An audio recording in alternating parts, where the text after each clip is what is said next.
Hello everyone, welcome to our YouTube channel civil step Himachal. तो आज के इस लेक्चर में कुछ हम मिक्स्ड एमसीक्यू कवर करने वाले हैं क्वांटिटेटिव एप्टीट्यूड के। जैसे कि आप सभी जानते हैं कि सी सेट में ऑलमोस्ट 30 एमसीक्यूज जो है वो आपको सिर्फ मैथ के मिलने वाले हैं, क्योंकि ये जो ट्रेंड है ये ईयर बाय ईयर चेंज हो रहा है। पहले क्या होता था कि रीजनिंग के क्वेश्चन ज्यादा होते थे, मैथ के कम होते थे। लेकिन आप लास्ट ईयर का पेपर अगर देखते हो तो उसमें आपको 30 क्वेश्चन सिर्फ मैथ के देखने को मिलेंगे और 40 क्वेश्चन ऑब्वियसली अभी भी रीजनिंग के ही आते हैं इसमें। तो आज की क्लास में कुछ हम मिक्स्ड क्वेश्चंस देखेंगे on the prospective of last year exam. जो लेवल था पेपर का वो काफी इंक्रीज हुआ था, तो इसी वजह से हम भी थोड़ा सा इंक्रीज लेवल करेंगे आज की क्लास में। तो इससे लास्ट क्लास में कुछ बेसिक्स मैंने आपके साथ डिस्कस किए थे, बेसिक एमसीक्यूज डिस्कस किए थे। तो आज की क्लास में कुछ एडवांस लेवल के एमसीक्यूज मैं आपके साथ शेयर करने वाला हूं। तो ध्यान से समझना है। पहला क्वेश्चन आपकी स्क्रीन के ऊपर है। इसमें क्या लिखा हुआ है कि the dimensions of a room are 12.5 metres by 9 metres by 7 metres. तो जब भी कभी इस तरीके से रूम के डायमेंशंस हो और 3 डायमेंशंस हमें गिवन है, मतलब जो हमारा रूम है वो एक 3D स्ट्रक्चर है, वो एक क्यूबॉइड है इस तरीके से। तो ये इस तरीके से एक रूम है हमारे पास, ठीक है, जिसकी लेंथ आपको गिवन है 12.5, आपको इसकी ब्रेड्थ गिवन है जी 9 मीटर और हाइट गिवन है 7 मीटर, ठीक है। नेक्स्ट उसने क्या बोल दिया है कि there are 2 doors 4 windows in a room, कि इस रूम में 2 डोर है। मान लो एक डोर यहाँ पे और एक डोर ऐसे पीछे है, और इसमें 4 विंडोज है। तो एक विंडो ये रही, एक यहाँ पे, 2 मान लो पीछे, इस तरीके से विंडोज है इसमें। तो आपसे क्या बोला गया है कि find cost of painting the walls at 36.5 rupees per square metre. तो 36.5 रुपीज के हिसाब से बताइए कॉस्ट ऑफ पेंटिंग हमारे पास कितनी आएगी, ठीक है। अब एक चीज ध्यान से समझना यहाँ पे कि जब भी हम पेंट करते हैं, तो ये मान लो हमारा रूम है, इसको अगर मुझे पेंट करना है तो पेंट होगी दीवारें, ठीक है। तो दीवारों का जो एरिया होगा this is equal to the surface area. Surface area क्या होता है? दीवारों का एरिया। और सरफेस एरिया का फॉर्मूला क्या होता है? 2 into l plus b multiply by height. Surface area जो होता है बच्चे वो होता है perimeter of base multiply by height. तो पेरीमीटर ऑफ बेस मतलब रेक्टेंगल का जो जो इसका बेस होगा उसका पेरीमीटर है 2 इंटू एल प्लस बी, और मल्टीप्लाई किससे करेंगे हम? हाइट से करेंगे, ठीक है। तो सबसे पहले हम क्या करेंगे? एरिया निकालेंगे, टोटल एरिया निकाल लेंगे which will be equal to 2 into l plus b, यानी कि length plus breadth 12.5 plus 9 multiply by height which is equal to 7।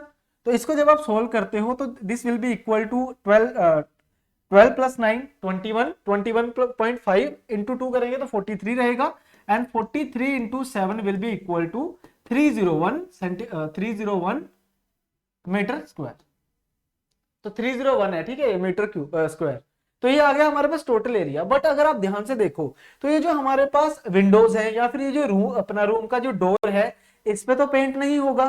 तो ये वाला एरिया मुझे क्या करना पड़ेगा? माइनस करना पड़ेगा। तो माइनस किस तरीके से करेंगे? देखो, अगर मैं एक विंडो की बात करता हूं तो विंडो के डायमेंशन क्या है हमारे पास? 1.5 इंटू 1। तो एरिया क्या रहेगा? 4 इंटू 1.5 इंटू 1, 4 टाइम्स ये एरिया। प्लस अगर मैं बात करूं रूम के डोर्स की, तो डोर्स के डायमेंशन क्या है? 2.5 इंटू 1.2। तो ऐसे 2 डोर्स हैं, 2.5 इंटू 1.2। तो इसको जब मैं सोल्व करूंगा तो देखो 1.5 इंटू 1, 1.5 इंटू 4 6, प्लस ये कितना होता है? 2.5 इंटू 12 अगर करते हो तो 300 बनता है। तो 2 पॉइंट हटेंगे तो 3 रहेगा, 3 इंटू 2 कितना आ गया? 6। तो 12 सेंटीमीटर सॉरी 12 मीटर स्क्वायर क्या रहेगा? Area of 2 doors and 4 Windows. तो ये वाला एरिया मुझे यहाँ पे माइनस करना है बच्चे। 301 माइनस 12 तो कितना बन जाएगा? ये 289। तो ये टोटल एरिया है जिसमें पेंट होगा, और पेंट की कॉस्ट क्या है? 36.5, ठीक है जी। तो इसको मल्टीप्लाई करने के बाद जो भी आपका आंसर आएगा वही इस क्वेश्चन का क्या रहेगा? आंसर रहेगा, ठीक है। अब मैं ये एक्सपेक्ट करता हूं कि आंसर आप खुद निकालोगे और कमेंट सेक्शन में मुझे बताओगे, ठीक है। तो कैलकुलेशन हम कम करेंगे क्लास में। बेसिकली मैं आपको क्वेश्चंस का डिजाइन दिखाऊंगा यहाँ पे, किस तरीके से एग्जामिनर क्वेश्चंस को फ्रेम कर सकता है, एंड उसको सोल्व करने का मेथड हम डिस्कस करेंगे। तो ये वाली कैलकुलेशन आपका काम है, कमेंट सेक्शन में आपने आंसर जरूर बताने हैं। चलिए अब नेक्स्ट क्वेश्चन की तरफ चलते हैं। नेक्स्ट क्वेश्चन देखिए बच्चे, आपकी स्क्रीन के ऊपर है। यहाँ पे क्या लिखा हुआ है कि if the length of a certain rectangle is decreased bye 4 centimetre and the width is increased by 3 centimetre. अगर मैं लेंथ जो है वो उसको 4 सेंटीमीटर से डिक्रीज करता हूं, और जो विड्थ है, जो ब्रेड्थ है, उसको मैं 3 सेंटीमीटर से अगर इंक्रीज करता हूं, then a square with the same area as the original rectangle would result। तो क्या बन जाता है, वो एक स्क्वायर बन जाता है जिसका जो एरिया है वो रेक्टेंगल के बराबर होगा। आपसे क्या पूछा गया है, find the perimeter of the original rectangle, कि जो रेक्टेंगल है उसका पेरीमीटर क्या होगा। तो देखो बच्चे कुछ इस तरीके से क्वेश्चन है, जैसे मान लो अगर मैं आपको ये कहता हूं कि ये मेरे पास एक रेक्टेंगल है जिसकी लेंथ मान लो कुछ x और ब्रेड्थ मान लो y है, ठीक है। तो आपको क्या बोला है कि अगर मैं इसकी जो लेंथ है उसको 4 सेंटीमीटर से डिक्रीज कर दूं और जो ब्रेड्थ है उसको 3 सेंटीमीटर से अगर इंक्रीज कर देता हूं तो इसका जो एरिया बनेगा, इसका जो एरिया बनेगा, this would be equal to this area. ये दोनों एरियाज क्या होंगे, बराबर होंगे। समझ रहे हो ना बात को, बराबर होंगे। तो देखो यहाँ पे इस क्वेश्चन को सोल्व कैसे करना है, आपको देखो पता तो चल गया कि क्वेश्चन क्या है। अब सोल्व देख लेते हैं कि किस तरीके से होगा ये। तो सबसे पहले काम क्या है कि देखो अगर मैं स्क्वायर की बात करता हूं तो वी नो दैट कि स्क्वायर का हर एक साइड क्या होता है, इक्वल। तो मैं ये कह सकता हूं कि x minus 4 is equal to y plus 3। हाँ जी, कि ये वाली जो साइड है वो इस साइड के क्या होगी, बराबर होगी। तो यहां से क्या आ जाएगा, x minus y will be equal to 7। x minus y is equal to 7, ये एक इक्वेशन आ गई हमारे पास, ठीक है। उसके बाद हमें पता है कि ये वाला एरिया और ये वाला एरिया दोनों बराबर है ना, गिवन है यहाँ पे कि एरिया दोनों के क्या है, बराबर है। तो यहां से हमें क्या देखने को मिलेगा कि भाई x y is equal to x minus 4 multiply by y plus 3, ये दोनों बराबर होंगे, है ना। ये एरिया क्या होगा, इसको मल्टीप्लाई करके ये वाला एरिया कैसे निकलेगा, इसको मल्टीप्लाई करके। इसको अगर मैं सोल्व करता हूं तो ये कैसे निकलेगा जी, यहाँ पे x y plus 3x minus 4y minus 12, इस तरीके से आ जाएगा। यहां से देखो एक्स वाई से एक्स वाई कैंसिल, तो 3x माइनस 4y किसके बराबर होगा, हमारे पास 12 के बराबर हो जाएगा, 12 इधर आ जाएगा, ठीक है। तो ये दो इक्वेशंस बनी है हमारे पास। देखो ये इक्वेशन 1 है x minus y is equal to 7, और ये इक्वेशन 2 है 3x minus 4y is equal to 12। तो यहां से x और y की वैल्यू निकालना कोई मुश्किल काम नहीं है, आप सभी को पता है। अगर मैं इस इक्वेशन को 3 से मल्टीप्लाई कर दूं तो it becomes 3x minus 3y is equal to 21, और ये क्या है 3x माइनस 4y। अगर मैं दोनों इक्वेशंस को यहाँ पे माइनस कर देता हूं तो ये माइनस होगा, ये प्लस होगा, ये माइनस हो जाएगा। तो 3x minus 3x cancel, 4y minus 3y is equal to y, और ये किसके बराबर होगा 21 माइनस 12 यानी कि 9। तो y की वैल्यू आ जाएगी 12 और x की वैल्यू कितनी आ जाएगी, यहाँ पे x की वैल्यू कितनी आ जाएगी, ये देखो x माइनस वाई अगर 7 है तो इसकी जगह अगर मैं 9 पुट करता हूं तो x will be equal to 16। x की वैल्यू क्या आ जाएगी, 16 आ जाएगी। तो यहां से पेरीमीटर निकालना है तो 2 into x plus y, answer रहेगा 50 सेंटीमीटर। पेरीमीटर निकालना है तो आंसर क्या रहेगा 50 सेंटीमीटर।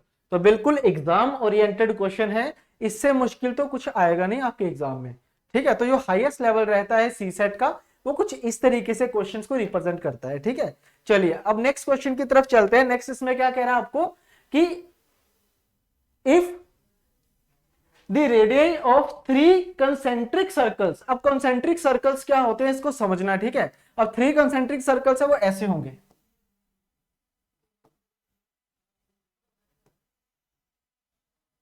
अब कंसेंट्रिक सर्कल ऐसे होते हैं एक के ऊपर दूसरा। अब कहा गया है कि इनके रेशियो जो है, रेडियस का रेशियो है वो कितना है, 1:2:3 में है। और 1:2:3 का मतलब क्या है कि अगर ये वाला रेडियस r है तो ये वाला क्या हो जाएगा 2r, और ये वाला क्या हो जाएगा 3r, ठीक है। तो आपसे क्या पूछा गया है, find the ratio of the area between the 2 inner circles. 2 inner circle मतलब ये वाला एरिया जो मैं रेड पेन के साथ मार्क कर रहा हूं, ये वाला एरिया, ठीक है, and to that of between the 2 outer circle. अब आउटर सर्कल कौन से, जो ब्लू से मार्क करूंगा ये वाला एरिया, ये 2 आउटर सर्कल है, ये वाला एरिया। मतलब ये जो रेड पेन और जो ब्लू पेन है ना, इन दोनों के बीच का रेशियो पूछा हुआ है। तो कैसे निकलेगा, ध्यान से समझना, बड़ा सिंपल सा क्वेश्चन है जी। ये वाला एरिया कैसे निकलेगा, जब ये सेकंड वाले सर्कल के एरिया से छोटे वाले सर्कल का एरिया माइनस होगा, यही होगा ना। तो एरिया क्या होता है बच्चे, पाई आर स्क्वायर, समझना ये चीज, एरिया क्या होता है, पाई आर स्क्वायर होता है। तो यहाँ पे कैसे निकलेगा, ये वाला एरिया कैसे निकलेगा, बड़े वाले सर्कल का एरिया माइनस करेंगे छोटे वाले सर्कल के एरिया से, माइनस छोटे वाले सर्कल का एरिया, ठीक है। और दूसरी तरफ क्या आएगा, पाई बड़े वाले सर्कल का एरिया यानी कि 3 आर स्क्वायर और माइनस कर देंगे ये वाला सर्कल का एरिया 2r स्क्वायर। समझ गए ना बात को? आई थिंक ये चीज आपको सभी को समझ आ गया होगा। अब पाई से पाई देखो कैंसिल हो गया, रेशो बनाई हुई थी, 2 का स्क्वायर 4 होता है, तो 4r square minus are square क्या होगा 3r स्क्वायर।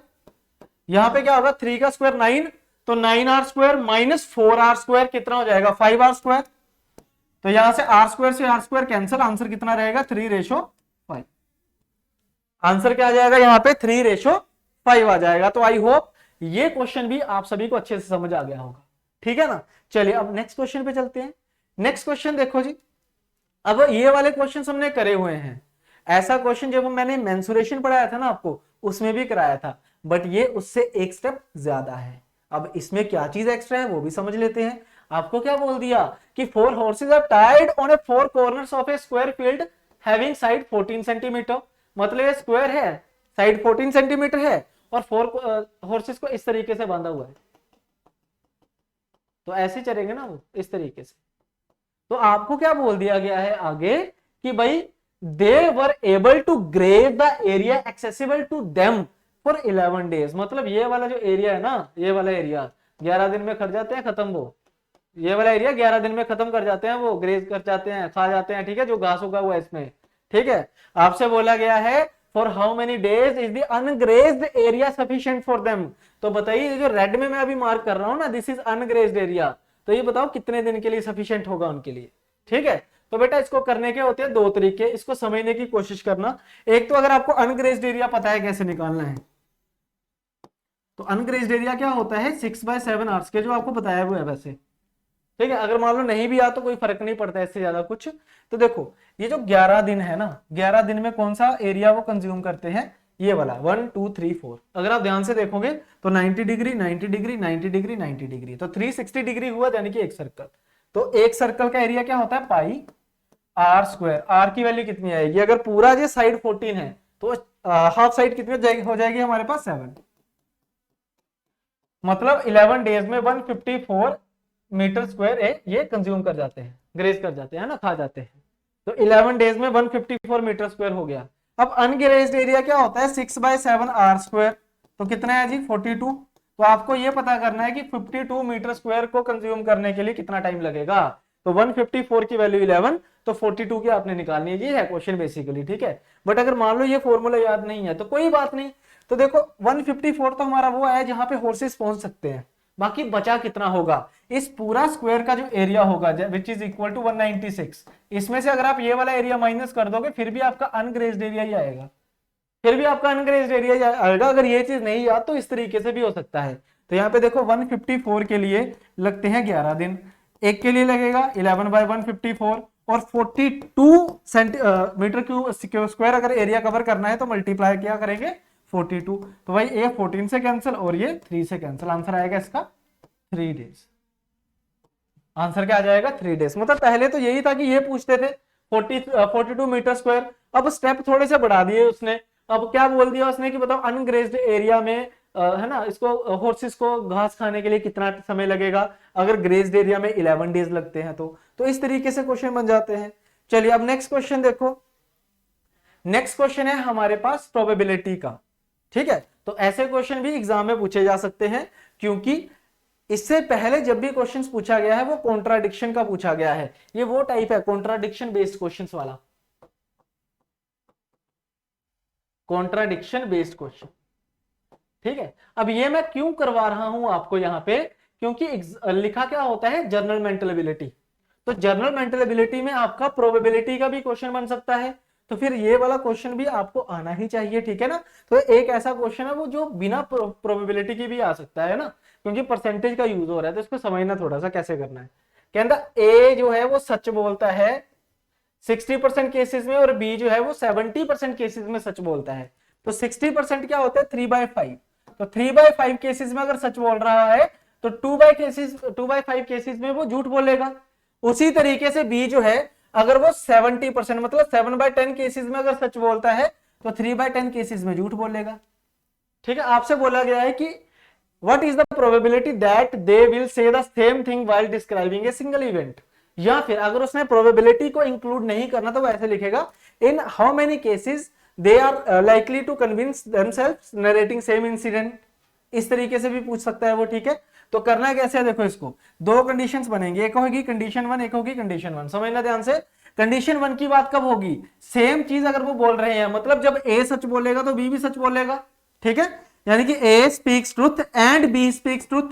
एंड का मतलब होता है जी मल्टीप्लाई, और का मतलब होता है प्लस, ये याद रखना भाई। एंड का मतलब होता है मल्टीप्लाई, और का मीनिंग क्या होता है जी, प्लस होता है। तो जब ये सच बोलेगा तो ये भी सच बोलेगा, या फिर और कौन सी कंडीशन बनेगी, तो और की जगह प्लस लिखेंगे, बी झूठ बोलेगा और ए भी उसके साथ झूठ बोलेगा। तो इसका आंसर कितना आएगा, 21 और 6 27 बटे 50। ये रहेगा भाई इस क्वेश्चन का आंसर। 27/50 केसेस में ये एक दूसरे को क्या करेंगे, सेम चीजें बोलेंगे, ठीक है। यहां पे भी कॉन्ट्राडिक्ट भी आ सकता है कि in how many cases they are likely to contradict each other narrating the same incident, इस तरीके से भी लिखा जा सकता है ना। तो उस केस में अगर ए सच बोलेगा तो उसके साथ बी झूठ, अगर ए झूठ बोलेगा तो उसके साथ ए सच, फिर क्रॉस मल्टीप्लाई और ऐड करेंगे, उस केस में क्या होगा, क्रॉस मल्टीप्लाई और ऐड। आगे वाली क्लासेस में मैं आपको वो वाले क्वेश्चंस भी जरूर करवाऊंगा, ठीक है। चलिए अब नेक्स्ट क्वेश्चन देखो जी। अब ये वो है, देखो मोस्ट इंपोर्टेंट टाइप आप कह सकते हो इसको, क्योंकि डीआई आपको पता है कि काफी हाई आ रही है आजकल, तो it is also a part of data interpretation, ठीक है। लेकिन ये क्वेश्चन कौन सा है, केस स्टडीज का, जो लास्ट क्लास में करी थी ना हमने, लास्ट क्लास में जो डीआई के क्वेश्चंस करे थे ये वही है, ठीक है ना। तो ध्यान से समझना क्या लिखा हुआ है, ये क्वेश्चन है हमारे पास वेन डायग्राम के ऊपर, ये क्वेश्चन है वेन डायग्राम के ऊपर। तो इसको समझना कि किस तरीके से करना है। क्या लिखा हुआ है कि in a group of 200 people 75 can play cricket and football but not hockey, मतलब सिर्फ क्रिकेट और फुटबॉल कितने खेलते हैं, 75। नेक्स्ट उसने क्या बोला, 65 can play hockey and football but not cricket, तो क्रिकेट इसमें नहीं है। नेक्स्ट उसने क्या लिखा है कि 20% can play both football and hockey, ठीक है। 15% can play both cricket and football, 15% can play both hockey and cricket, but not नहीं बोला इसने, है ना, बट नॉट फुटबॉल या बट नॉट क्रिकेट नहीं बोला उसने, मतलब वो भी खेल सकते हैं बट ये खेलते हैं, ठीक है। अब देखो वेन डायग्राम कैसे बनती है। अब 3 का केस है तो 3 का केस ऐसे बनेगा, 3 का केस ऐसे बनता है, ठीक है। ये मान लो हॉकी को रिप्रेजेंट करता है, ये क्रिकेट को और ये फुटबॉल को।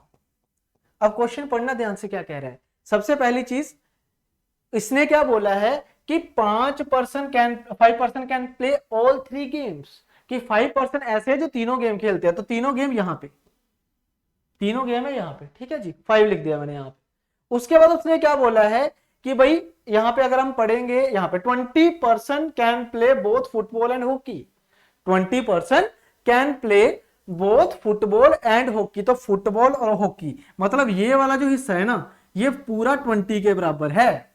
ये जो हिस्सा है ये किसके बराबर है, 20 के बराबर है। तो बेटा 20 में से 5 तो ऑलरेडी लिखा हुआ है यहाँ पे, तो बचा कितना यहाँ पे, 15, बचा कितना हुआ है, 15, तो 15 आ जाएंगे यहाँ पे। नेक्स्ट देखो 15% can play both cricket and football, cricket और फुटबॉल कितने खेलते हैं, 15% खेलते हैं, तो ये वाला हिस्सा होगा 15 का, हाँ जी। तो इस 15 में से 5 लिखा हुआ है, तो बचा कितना, 10, 10 यहाँ पे लिख दिया मैंने, 10 यहाँ पे लिख दिया, समझ गए। नेक्स्ट क्या लिखा हुआ था उसने, 15% can play both cricket and football, चलो ये तो हो गया। नेक्स्ट है ये 15% play both hockey and cricket, तो हॉकी और क्रिकेट की अगर मैं बात करूं तो ये वाला हिस्सा है वो, तो ये भी 15% खेल रहे हैं, है ना, तो 5 यहां लिखा हुआ है तो यहाँ पे 10 आ जाएगा, ये चीज आ गई, ठीक है। अब नेक्स्ट क्या लिखा हुआ था, 50% कैन प्ले हॉकी, कि 50% ऐसे हैं जो हॉकी खेलते हैं, तो हॉकी का मैंने क्या लिख दिया यहाँ पे, 50 लिख दिया, हॉकी का मैंने क्या लिख दिया यहाँ पे, 50 लिख दिया, ठीक है। तो मतलब ये जो पूरा सर्कल है ना ये वाला, ये किसके बराबर है, 50 के बराबर है।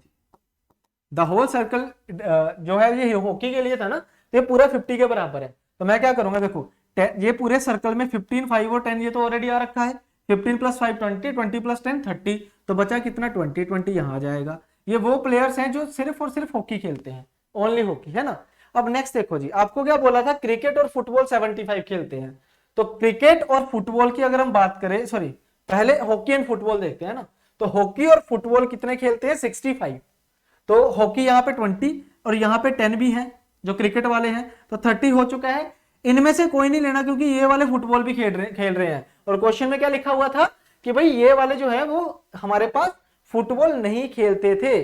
ठीक है जी, थोड़ा सा मैं लगता है उल्टा बोल गया इस चीज को, यहाँ पे लिखा हुआ हॉकी एंड फुटबॉल, तो ये वाला हिस्सा आएगा, ये वाला हिस्सा आ जाएगा। ठीक है, हमारे पास तो हॉकी और फुटबॉल है बट नॉट क्रिकेट है। ठीक है, नॉट क्रिकेट था यहाँ पे, तो 65 ऐसे हैं जो हॉकी और फुटबॉल खेलते हैं, ये वाला हिस्सा। तो 20 + 15 35, तो बचा कितना 30, बचा कितना है 30। उसके बाद क्रिकेट की अगर हम बात करें तो हॉकी और फुटबॉल 75 है, तो यहाँ पे हॉकी और फुटबॉल सॉरी क्रिकेट और फुटबॉल की मैं बात करता हूं, तो ये 30 + 10 ये हो गया हमारे फुटबॉल वाले जिसमें क्रिकेट भी इंक्लूडेड है, तो 40 हो चुका है, बचा कितना 35।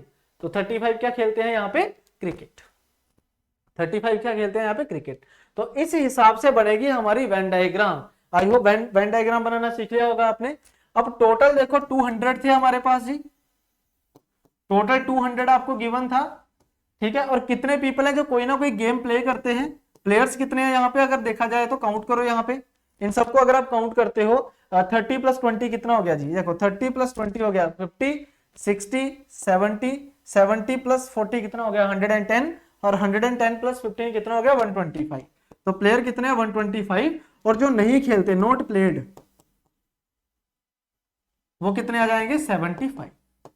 तो ये तो हो गया हमारे पास कि वेन डायग्राम को बनाना कैसे है। जो लास्ट क्लास में आपको मैंने डीआई शुरू करवाई थी तो उसमें तो हमने बेसिक पढ़ा था, ये डीआई का थोड़ा एक्सटेंडेड वर्जन है, थोड़ा सा एडवांस वर्जन है। ठीक है, तो क्वेश्चंस कैसे होंगे, पहला क्वेश्चन देखो, how many person play exactly one game, कि कितने प्लेयर ऐसे हैं जो सिर्फ एक गेम खेलते हैं। तो सिर्फ एक गेम कितने प्लेयर खेलते हैं जी, ओनली हॉकी 20 है, ओनली क्रिकेट 35 है, ओनली फुटबॉल 30 है। अगर मैं इनको ऐड करता हूं तो 30 + 20 50 हो गया, 50 + 35 कितना हो गया 85। तो इसका आंसर क्या रहेगा 85।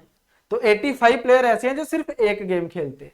ठीक है, नेक्स्ट क्वेश्चन देखो जी, how many person do not play any game, कि कितने पर्सन ऐसे हैं जो कोई गेम नहीं खेलते। तो ये हमने अभी निकाला था, नॉट प्लेड 75।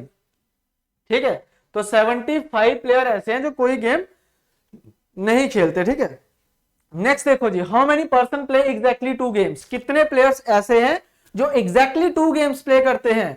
तो कितने होंगे जी, यहां पे देखो यार, एग्जैक्टली 2 का मतलब क्या होता है, ना ही 2 से ज्यादा ना ही 2 से कम। तो ये रहे 15 10 एंड 10। तो अगर आप इसको ऐड करते हो तो 10 + 10 20, 20 + 15 कितना होगा 35। तो इसका आंसर क्या हो जाएगा हमारे पास 35। समझ गए। नेक्स्ट क्वेश्चन देखो, आपको क्या बोला गया है, how many person can play only football, कितने प्लेयर ऐसे हैं जो सिर्फ फुटबॉल खेलते हैं। तो अगर मैं सिर्फ फुटबॉल की बात करता हूं तो ये रहा फुटबॉल का, और कितने हैं जो सिर्फ फुटबॉल खेलते हैं, दे आर टोटल 30 प्लेयर्स। ठीक है, तो इसका आंसर क्या होगा हमारे पास 30 प्लेयर्स। समझ गए जी। अब एक क्वेश्चन आपका होमवर्क है। ठीक है, एक क्वेश्चन आपका होमवर्क है, इसको आपने करना है। ठीक है, this is your homework. Video को यहां पे करो पॉज, और इसका आपने आंसर बताना है कि क्या आंसर होगा कमेंट सेक्शन में। ठीक है जी, तो इस प्रकार से हमने कुछ आज की क्लास में डिस्कस करे हैं क्वेश्चंस, जिसमें वेन डायग्राम वाला क्वेश्चन सबसे इंपॉर्टेंट है। ठीक है, और इसी प्रकार से नेक्स्ट क्लास में भी कुछ और अच्छे लेवल के क्वेश्चंस मैं आपके साथ शेयर करने वाला हूं। आपने बस वीडियो पे बने रहना है। अगर आप नए हो तो चैनल को सब्सक्राइब करना ना भूलें। बाकी अगर आपको वीडियोस अच्छी लग रही हैं तो वीडियो को लाइक करें, अपने दोस्तों के साथ शेयर जरूर करें। और इसके अलावा अभी तक अगर आप कंफ्यूज्ड हो कि सीसेट का क्या करना है, आप अगर कॉन्फिडेंट नहीं हो सीसेट को लेके, तो हमारा सीसेट का एक फुल कोर्स है जिसमें टोटल 80 लेक्चर्स आपको मिल जाएंगे। तो वो कोर्स आप ज्वाइन कर सकते हो, उसका जो लिंक है वो डिस्क्रिप्शन में है। तो चलिए मिलते हैं अब नेक्स्ट क्लास में। Thank you very much.